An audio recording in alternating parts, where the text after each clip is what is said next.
Is your home insured against wind damage? Are you sure? The answer can depend on where you live. Most mortgage lenders require that a home purchaser get homeowner's insurance as a condition of the loan in order to protect the bank if the home is destroyed. Even if your mortgage is paid off, you probably still have a standard Homeowners 3 insurance policy. That type of policy tends to cover losses from windstorms, tornadoes, and certain other disasters, but not all.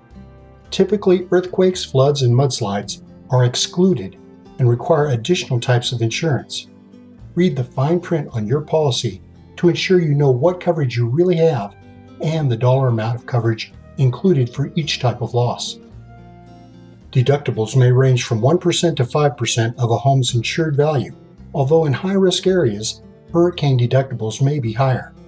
There are two kinds of wind damage deductibles: hurricane deductibles, which apply to damage solely from hurricanes, and windstorm or wind-hail deductibles, which apply to any kind of wind damage. In some coastal areas with high wind risk, hurricane deductibles may be higher than other deductibles.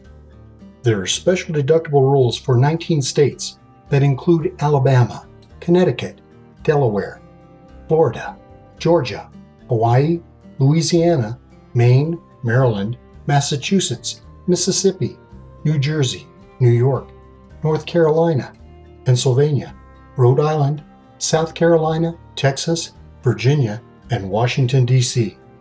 Keep in mind that after a loss, the insured is expected to take steps to mitigate the loss, and filing a claim may result in an increase in rates or in non-renewal or cancellation.